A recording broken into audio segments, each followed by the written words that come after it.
Welcome into Locked On Phillies. The Phillies complete the 4-game sweep of the Colorado Rockies. They got their brooms out, and now they got great momentum heading into a series with the New York Mets. We'll recap the action and talk about the next series coming up in today's Locked On Phillies.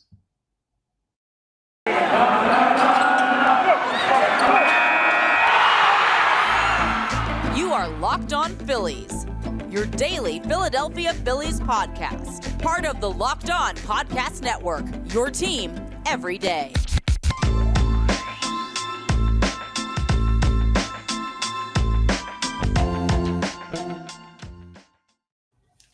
Yes, this is Locked On Phillies. I'm your host, Connor Thomas. Been talking Phillies baseball for years over on 97.5 The Fanatic. Now happy to be here with you as your host of Locked On Phillies. This is my new acquaintance, Mr. Broom. Everyone say hi to Mr. Broom. Mr. Broom, say hi to the people.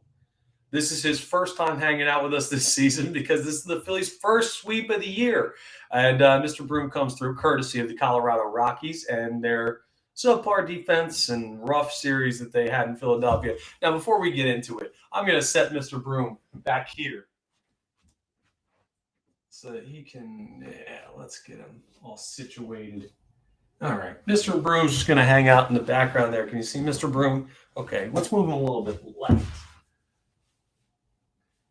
That's a great spot for him. All right, Mr. Broom's going to hang out back there in the background. Just to remind you of what the Phillies just did, they completed a 4-game sweep of the Colorado Rockies. And as always, I want to thank you for making Locked On Phillies your first listen every day. We're free and available wherever you get your podcasts. What a series the Philadelphia Phillies just put together. 10 runs in a game. 8 runs in a game, 7 runs in 2 games. I'm going to do some quick math. That's 14, 24 plus 8 is 32 runs in 4 games. Wow. You'll take that every single time. And the series ender, well, it was an interesting game. It was windy. There was a lot of weird stuff going on in this one. But the Phillies still just showed up and dominated. It's a great sign. So let's get into exactly how the Philadelphia Phillies did what they did in closing out the series, which I guaranteed you in yesterday's podcast. I told you it was going to happen. Did you not believe me? Well, you better from here on out because I know I felt it in the universe. I could feel it. By the way, before we get into this, just real quick, a big day for Philadelphia sports. The Sixers move on to the second round of the NBA playoffs, closing out the Raptors. Go check out my friends Devon Gibbons and Keith Pompey over on Locked On Sixers.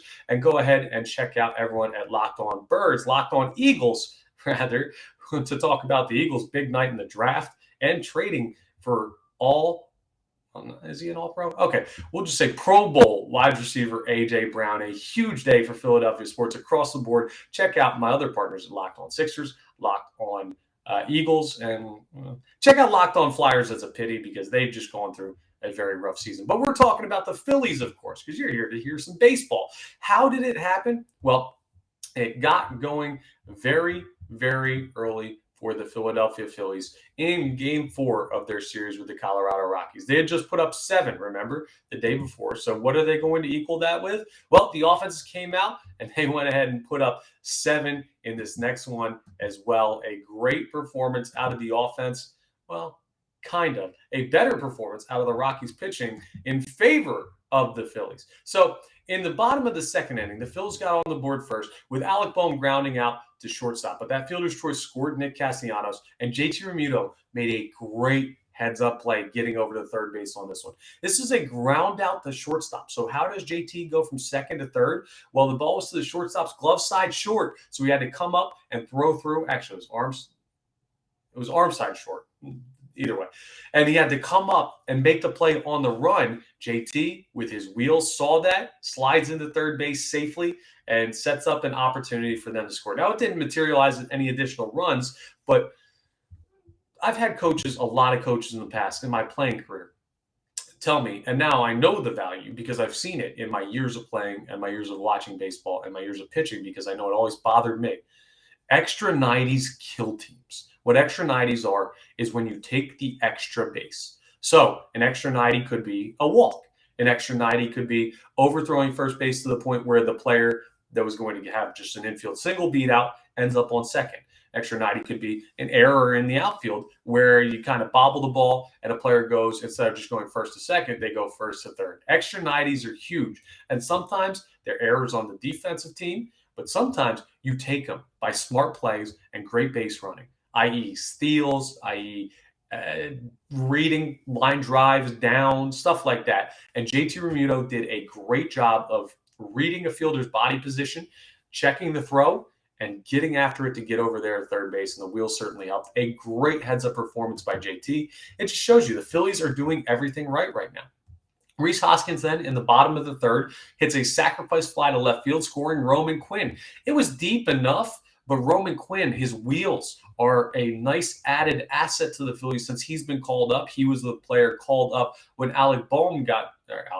when Bryson Stott got sent down to AAA. So Roman Quinn paying off, scoring a run, and then Alec Boehm in the bottom of the fourth. So the Phillies scored in 3 straight innings, bottom second, bottom third, bottom fourth with the wind blowing in like crazy from left. We'll have more about the wind later.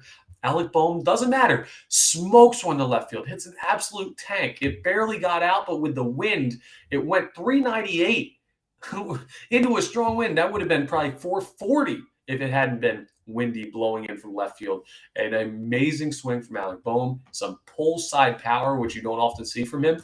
He's so hot right now at the dish. It's unbelievable what he's doing. And really, since that moment where he said he hates it here with another choice word in there, he's been on absolute fire. You love to see it. Speaking of being on absolute fire, Zack Wheeler, what a performance yesterday on the mound. Let's get into the pitching matchup because we have some more run scoring later, but I want to give the props to Zack Wheeler. He went 6 innings, no earned runs, 7 Ks. It was great. The only issue, he walked 4 guys, which you'd love to see him have more control over it. But you can't argue with the results. He danced out of danger. He made some nice plays in the field. There was one with a runner on third where he stabbed at a comebacker, checked the runner and got him, and then rolled a double play in the next at bat. It was great work by Zack Wheeler on the mound, and he handled business. He went those 6 innings and got the Phillies in position for a win, and that's why he ended up getting the win, his first of the year. On the other side, Austin Gomber was the starter for the Colorado Rockies. Another guy we talked about, Feltner, who threw yesterday in game 3 of the series.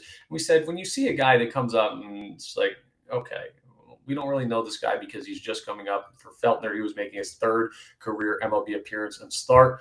You got to beat those guys when you have a veteran lineup like the Phillies do. The same goes for Gomber, who's another lower level arm. Well, they did. Gomber ended up going 6 innings pitched. He only had 2 earned runs because one of the runs that he gave up was unearned due to an error.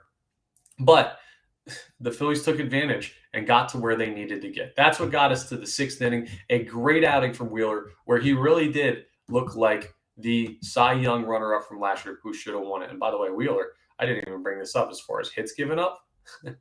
Not that many. He gave up 1 hit through 6 innings. It was beautiful. Shutout 1 hit. You'll take that every time. Quality start.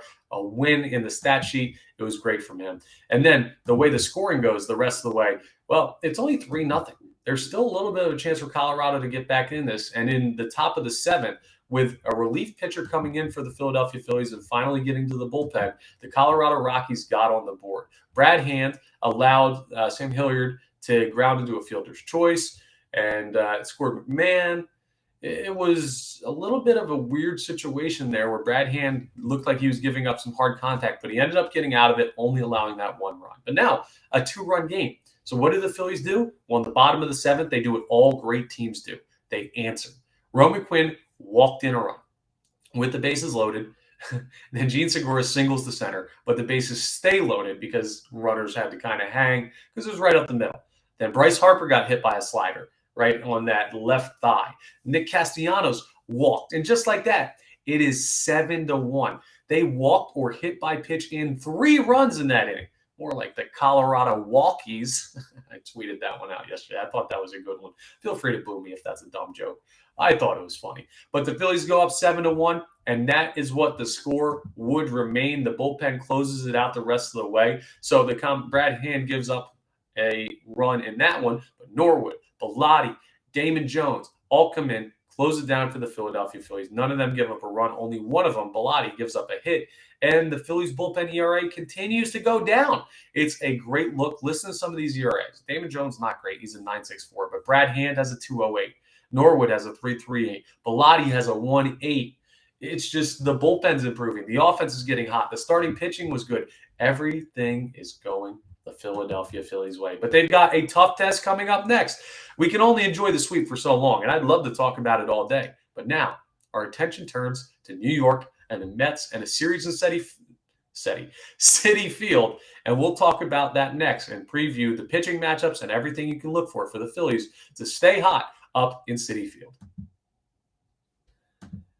First, though, let me tell you about Built Bar. Built Bar is awesome. I tell you about it all the time. They taste amazing because they've got 100% real chocolate on all of their bars. It tastes like a candy bar, but some of these numbers, only 130 calories, 17 grams of protein, 4 net carbs, 4 grams of sugar. Wow, low in the stuff you don't want, high in the stuff you do want. And you compare that to a candy bar, which is usually around like 240 calories. You're saving over 100 calories, and you're saving so many grams of sugar, like 25, 30 grams of sugar in those candy bars. It's so much better for you. If you're not a protein bar guy, even though the regular bars taste great for the Built Bars, you're going to want to try their Puffs. Protein-infused marshmallows. It's the best treat for people who don't normally live the protein bar life. They taste amazing, and they still have great numbers to get you in great shape. Listen to some of these flavors. Banana cream pie, churro.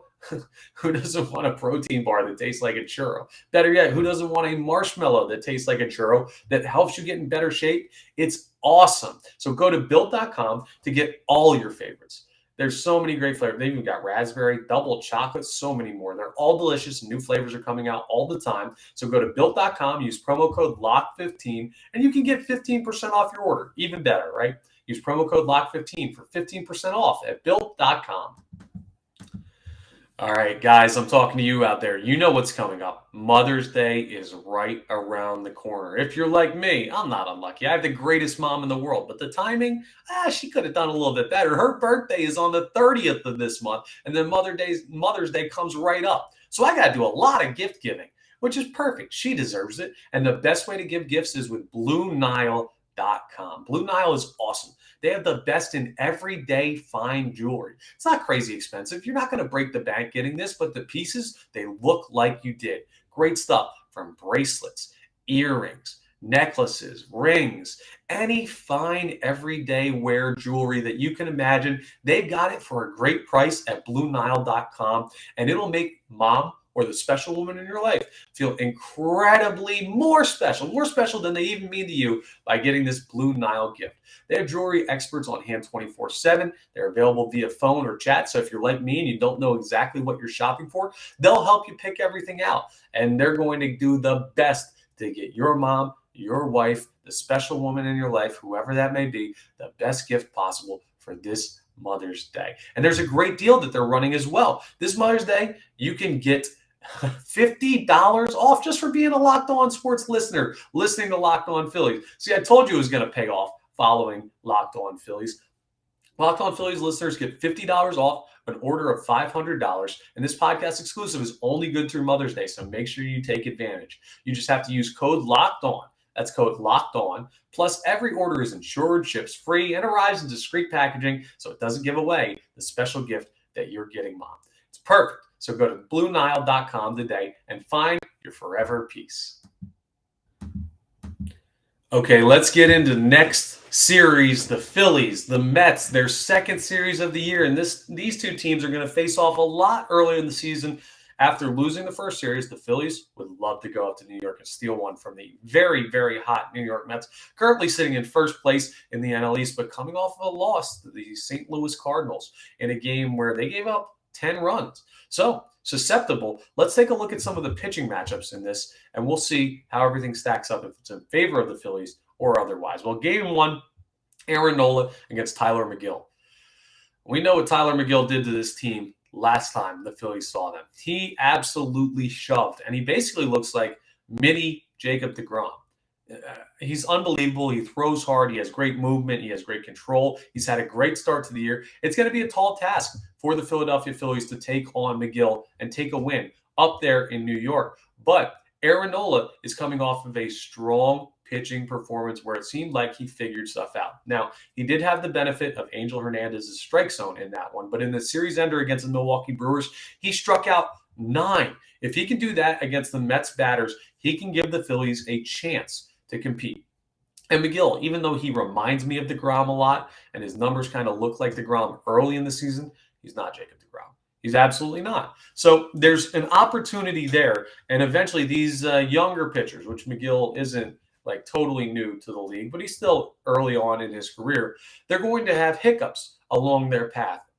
He's been due for one because he started so well. So this is me kind of manifesting a rough start for Tyler McGill and another great start for Aaron Nola. Plus, the Phillies offense is hot. So if there's ever a time to run into a team with a good pitching staff, you want your team to be seeing the ball as well as possible. Well, the Phillies are right now. So game one, the key, really, don't even worry about the Mets. The key is getting to Tyler McGill and letting Aaron Nola do his thing.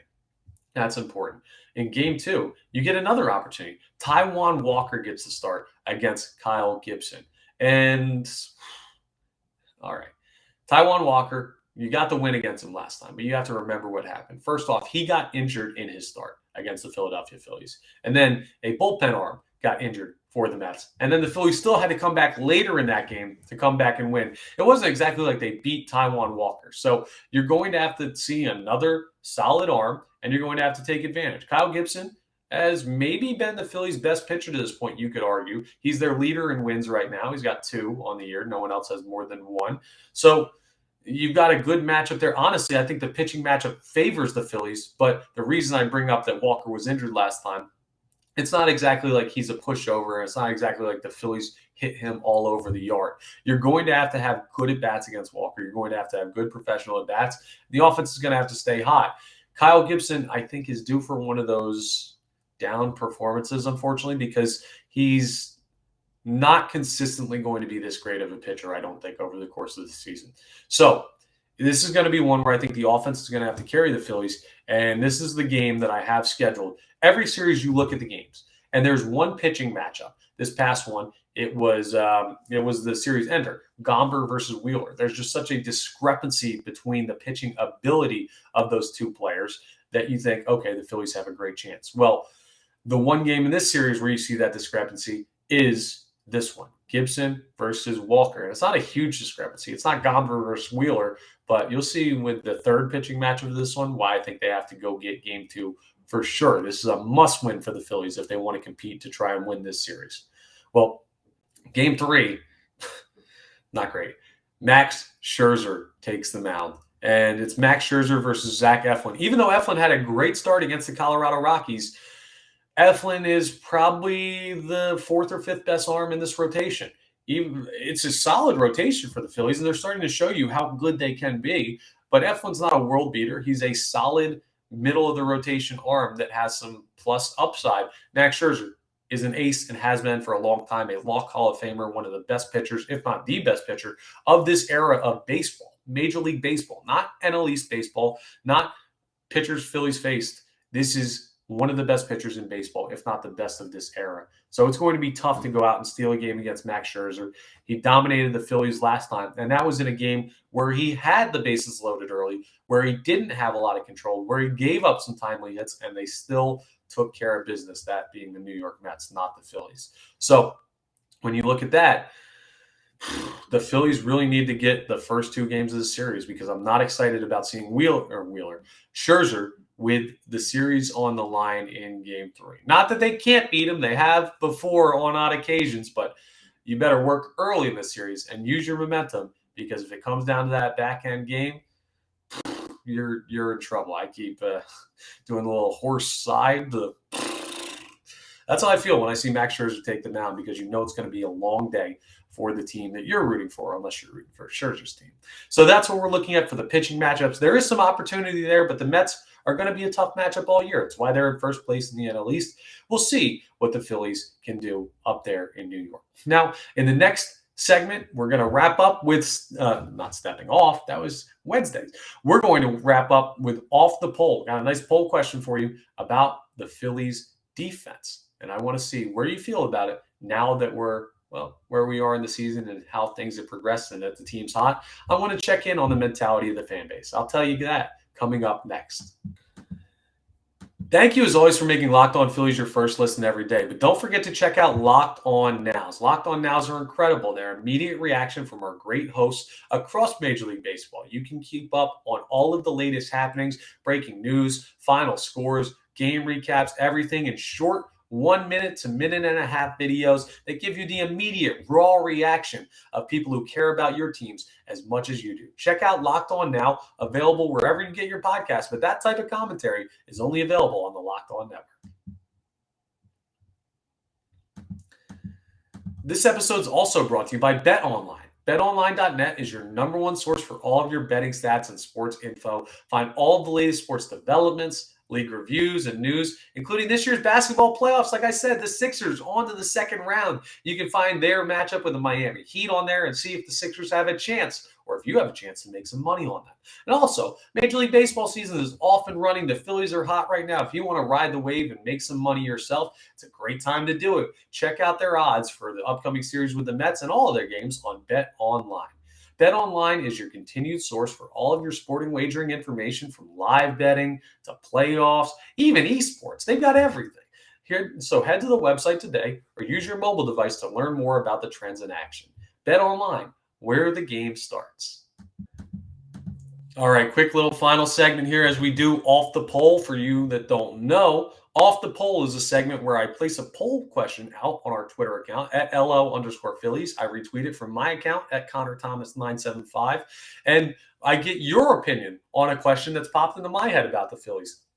It's a poll that goes out for a day or a couple days over the course of a weekend.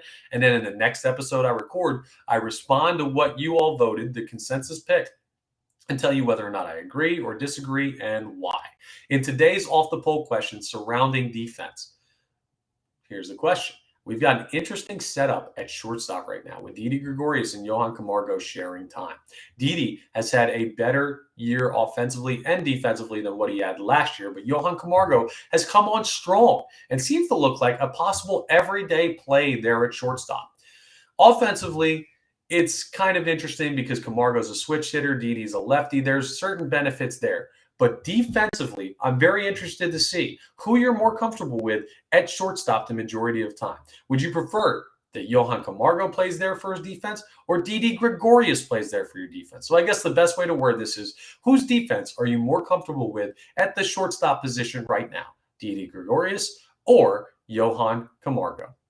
It's an interesting question. It's one that may not seem that important, but with Alec Boehm over there at third, even though he's playing well right now, the shortstop position and the ability to cover him and help out defensively with a player who's still a little bit below average defensively, it definitely helps out. So go ahead and check that out on our Twitter account at LO_Phillies and at ConnorThomas975. Let me know what you think, and we will discuss that. I'll give you my thoughts on it tomorrow. And I do have a distinct favorite player that I think should play over the other, even though the guy I'm picking against, I really, really do like him as a player.